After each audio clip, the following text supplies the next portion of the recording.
Bonjour à toutes et à tous, nous sommes bel et bien en direct de la télé Hémicycle, en direct de Porto Novo. Voici le sommaire. Un balai de personnalités ce matin au cabinet du président de l'Assemblée nationale, Louis Béounou Vlavonou, a accordé 3 différentes audiences avec en première heure le haut-commissaire à la prévention de la corruption, suivi du chargé des affaires de l'ambassade du Qatar près le Bénin. C'est à suivre dans ce 13h30. Dans quelques instants.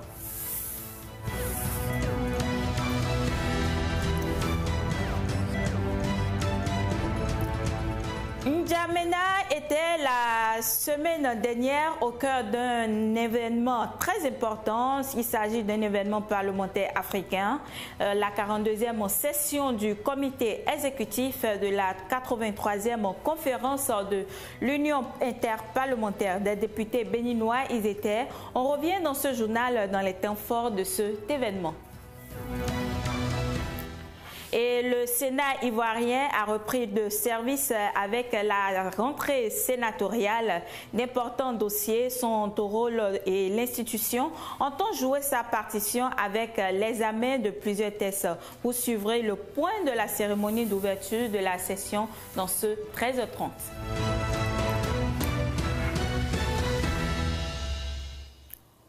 Rebonjour à vous si vous venez tout juste de nous rejoindre sur ce journal.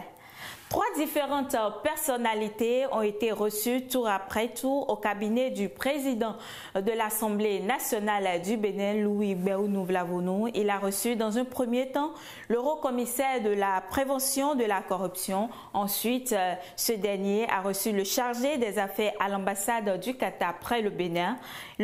Il était également question au cours de ces audiences pour ces 2 premières personnalités de parler des mécanismes de lutte contre la corruption et de la diplomatie parlementaire. Je vous propose de les écouter à leur sortie d'audience au micro de Stéphanie Dekpemandora.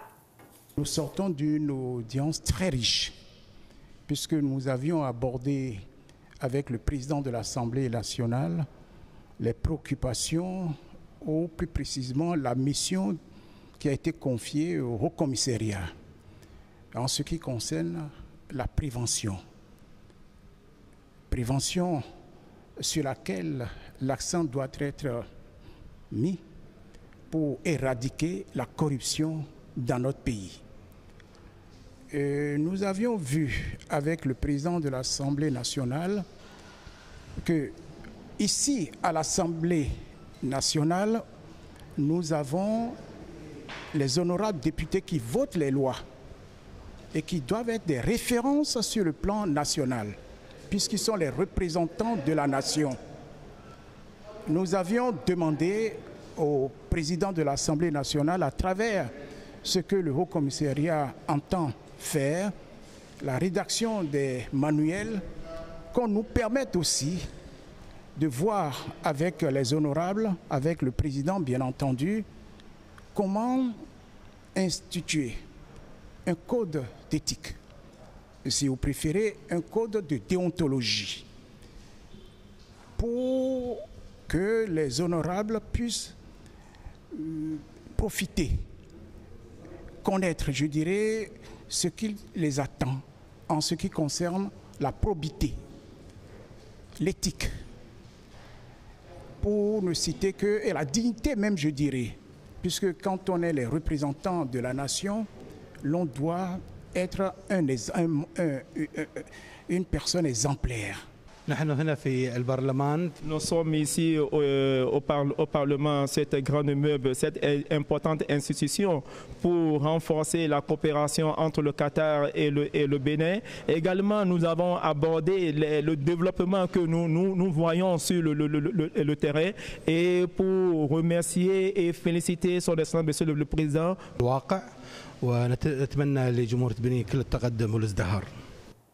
Direction Tchad à présent, où la ville capitale a accueilli successivement la 82e session du comité exécutif de l'Union parlementaire africaine et la 46e conférence de l'Union parlementaire africaine. Au cours de ces différentes assises, 20 pays africains ont été représentés, y compris notre cher pays, le Bénin. Une délégation de parlementaires béninois conduite par le premier secrétaire parlementaire Maouyon Kako. C'était du 5 au 9 octobre dernier. Vitali Boton pour le compte rendu.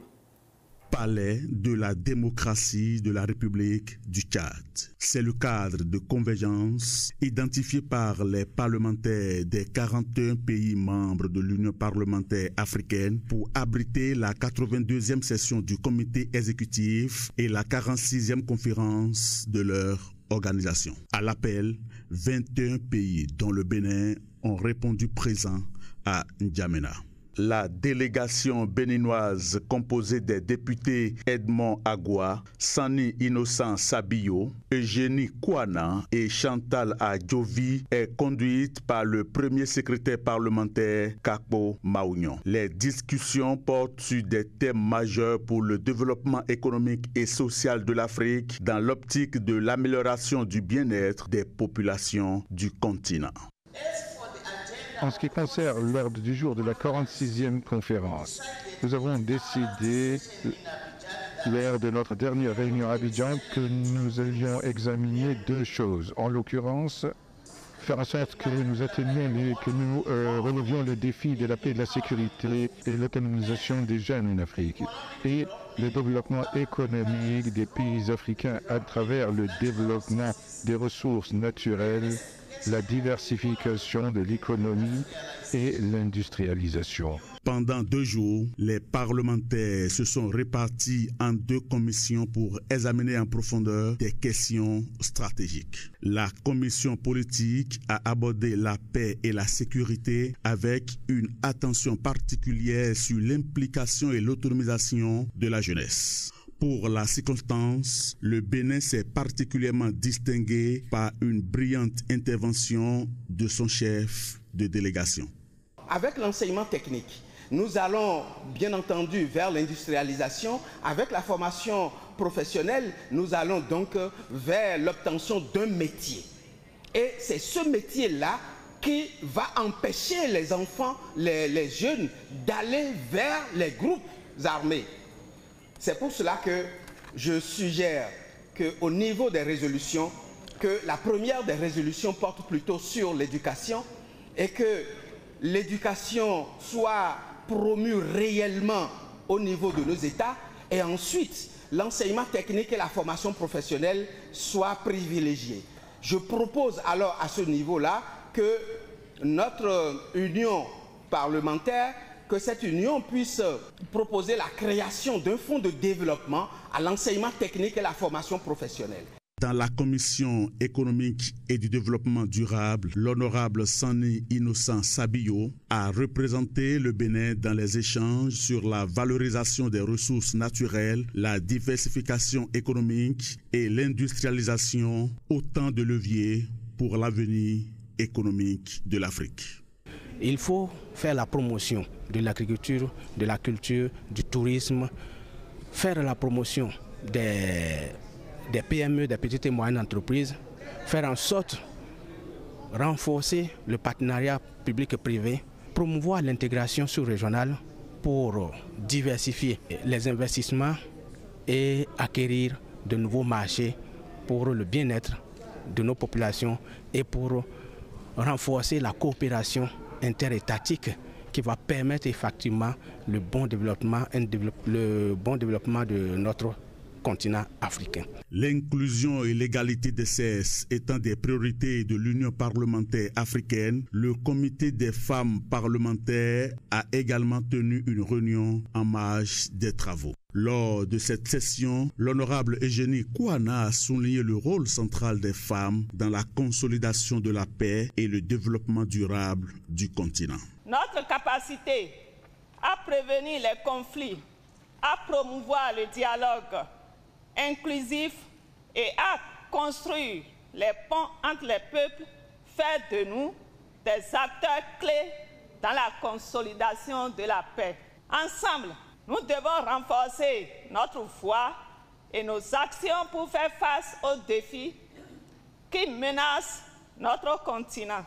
L'autre moment fort du séjour des parlementaires africains à N'Djamena fut la 46e conférence de l'Union parlementaire africaine, les 8 et 9 octobre, marquée par d'importantes résolutions visant à impulser de nouvelles dynamiques au sein des parlements africains.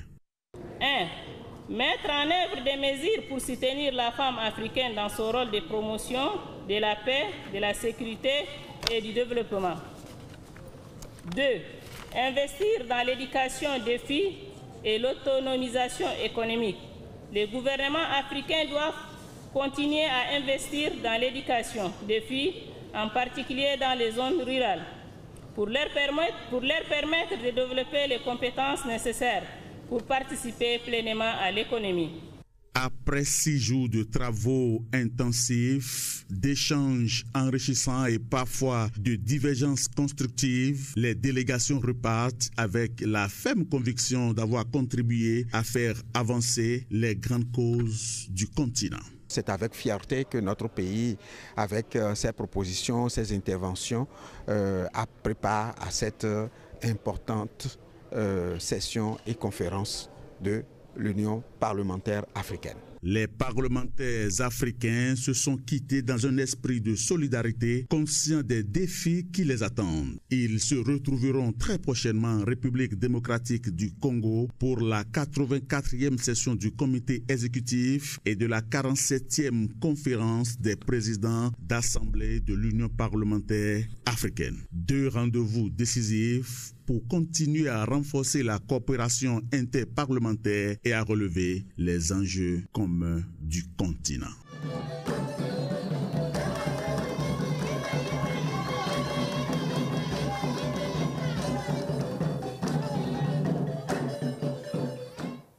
Notons très bien que ces belles images nous ont été ramenées par Octave Adjoou et Vitali Bouton. Nous continuons à présent avec les députés, mais toujours avec les députés béninois, membres de la commission de l'éducation, de l'emploi et des affaires sociales.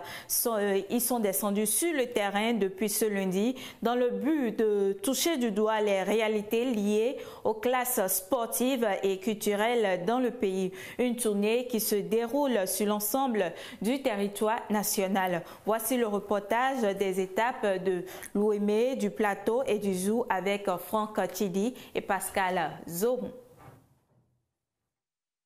De la commune d'Akpromisérité à celle de Boïkon, en passant par Pobé, Zanyanado, Zapota, Abomé et bien d'autres, les parlementaires ont déroulé le même canevas dans leur mission de contrôle de l'exécution du programme des classes sportives et culturelles dans les collèges publics du Bénin.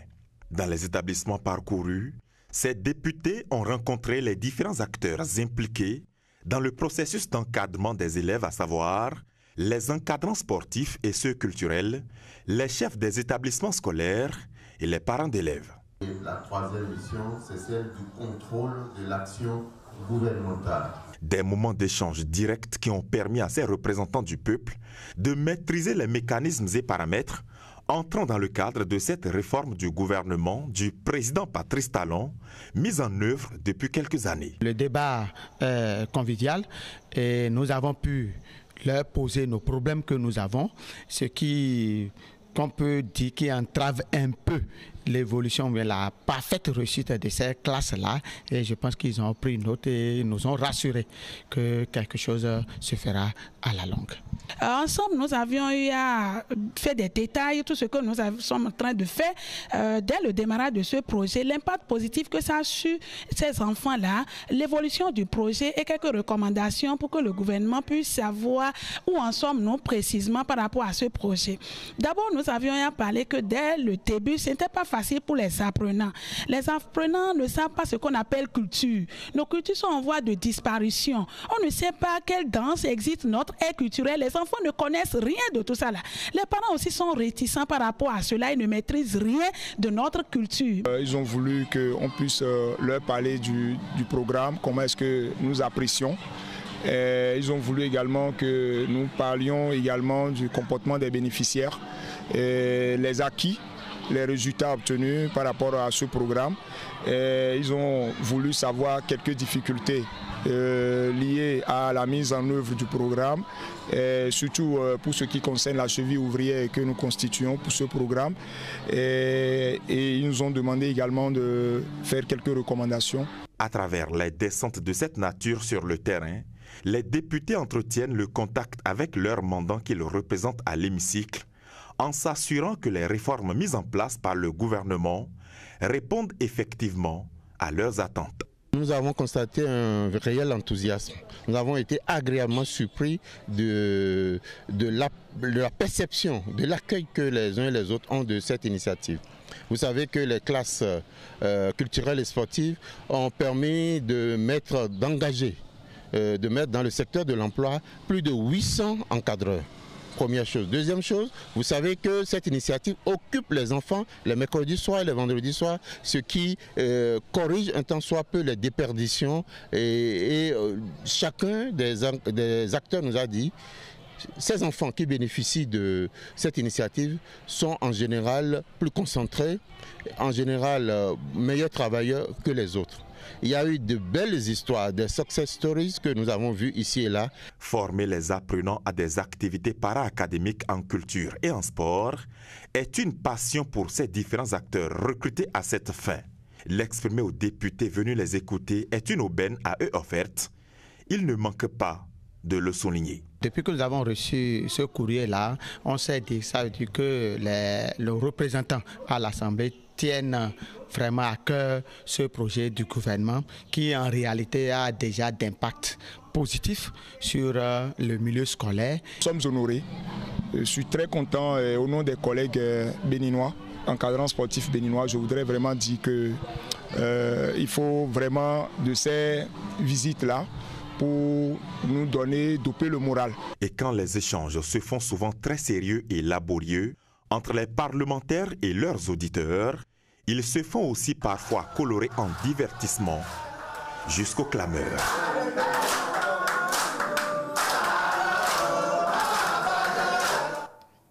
Les différents échanges entre les députés et les populations se sont déroulés en présence des directeurs départementaux des sports et de la culture. Ces derniers saluent l'initiative des parlementaires venus s'éprayer des réalités de ces réformes qu'elle qualifie de salvatrices.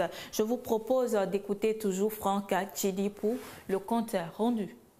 C'est avec grand plaisir que nous avons accueilli l'initiative parlementaire qui vise à s'assurer que les projets gouvernementaux pour lesquels l'Assemblée nationale a donné son OK, a mis en place des moyens budgétaires, que ces projets se déroulent normalement. Effectivement, nous avons convié à cette séance les acteurs clés qui s'occupent de la formation des enfants, n'est-ce pas, au niveau des collèges pilotes. Il faut signaler que nous sommes à la phase pilote, n'est-ce pas, de ce programme des classes culturelles.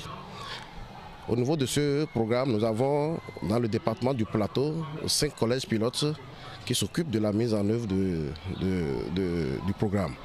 Les députés étaient venus savoir si le projet se déroule normalement.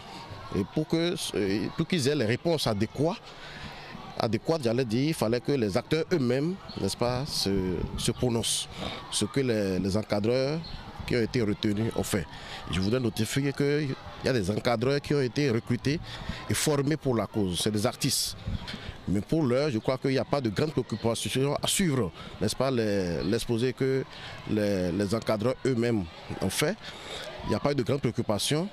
Le souhait qui est exprimé, c'est que le projet soit pérennisé. Je crois que c'est une initiative qui vient à point nommé. C'est avec beaucoup de satisfaction et d'émotion que nous accueillons cette mission de l'Assemblée nationale. C'est un programme qui est en train de créer de la magie dans nos communes, dans nos contrées. Vous savez, on a l'habitude de dire chez nous que celui qui va loin doit aménager sa monture. C'est certainement cela qui a motivé le président Patrice Talon, qui est connu pour être un réformateur hors pair, puisque le programme classe sportive est né de sa volonté. Si nous voulons avoir de la performance, nous devons être rigoureux envers nous-mêmes, nous devons avoir de la méthode, nous devons travailler avec de la rigueur. Et c'est pour ça qu'il a initié ce programme, pour que les talents qui sont niches que nous avons dans nos lycées et collèges puissent être identifiés et mis dans un cadre de formation qui puisse nous amener vers une amélioration nette de leur performance. Nous remercions le président Talon qui a pensé à ce projet, qui est en train de faire son petit bonhomme de chemin et qui a commencé par révéler le Bénin sur le plan sportif. Nous avons des athlètes de notre département actuellement qui sont au camp, qui vont participer au gymnase international. Et nous avons vu à travers les classes sportives, pour la Coupe du monde scolaire, pour la CAN scolaire, nos enfants dans nos départements ont pu voyager, prendre pour la première fois l'avion pour aller sur le plan international. Nos enfants détiennent des passeports que les encadrants eux-mêmes n'ont pas. C'est grâce à ce projet. Hors de nos frontières à présent, en Côte d'Ivoire, la Chambre haute du Parlement ivoirien a ouvert ce 10 octobre sa deuxième session ordinaire de l'année 2024. Une session qui sera marquée par l'examen de plusieurs textes de loi. La cérémonie d'ouverture a été présidée par la présidente Kandia Camara. Suivons ensemble. Les sénateurs ivoiriens ont ouvert la deuxième session ce 10 octobre, conformément aux dispositions de l'article 94 de la Constitution. Celle-ci stipule que le Sénat démarre sa session 7 jours ouvrables après l'Assemblée nationale. Au cours de la cérémonie d'ouverture, les sénateurs ont unanimement validé l'ordre du jour des travaux parlementaires qui vont s'étaler du 15 octobre au 19 décembre 2024. Des travaux qui seront marqués par l'examen de plusieurs textes de loi cruciaux, parmi lesquels la loi de finances rectificative pour 2024, ainsi que le budget de l'État pour l'année 2025, la ratification d'une ordonnance modifiant la loi de 2014 sur l'orientation du transport intérieur, les projets de loi concernant le code de déontologie pour les professions infirmières et de sages-femmes, entre autres. Il faut rappeler que la deuxième session de la Chambre haute du Parlement ivoirien a coïncidé avec l'ouverture des travaux du colloque des Sénats d'Afrique à la Fondation Félix Houphouët-Boigny pour la recherche de la paix. Excellence, M. Alassane Ouattara, président de la République de Côte d'Ivoire et haut patron de ce premier colloque des Sénats d'Afrique, m'a fait l'honneur de me désigner pour le représenter.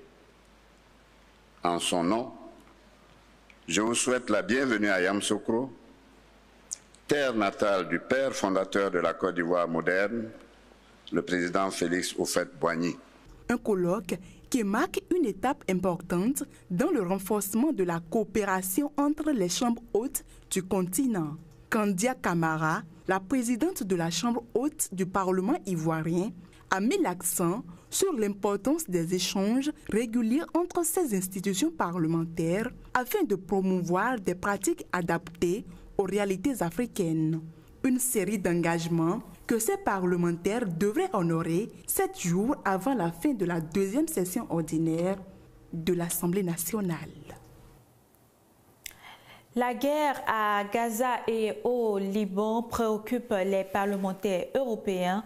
Le sujet a fait objet de questions orales au gouvernement à l'Assemblée nationale belge hier en séance plénière. Plusieurs élus belges sont revenus sur l'embargo sur le transfert d'armes à Israël. La ministre des Affaires étrangères a rappelé les dispositions qui empêchent la Belgique d'aider les belligérants dans un conflit. Suivez un extrait des questions et de sa réponse à cet effet.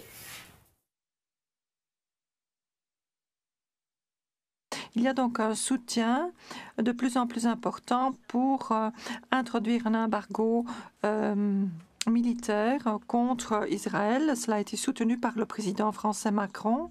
L'Allemagne a une autre position. La Belgique a déjà indiqué vouloir instaurer cet embargo. Et mes questions concernent surtout cet embargo.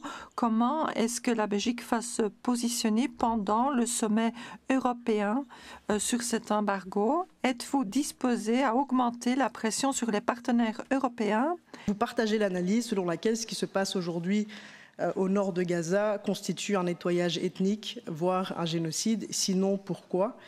On sait par ailleurs qu'Israël a fait preuve récemment d'une agressivité sans précédent à l'égard des Nations Unies en attaquant à plusieurs reprises des casques bleus et aussi une interdiction d'entrée pour le secrétaire général de l'ONU.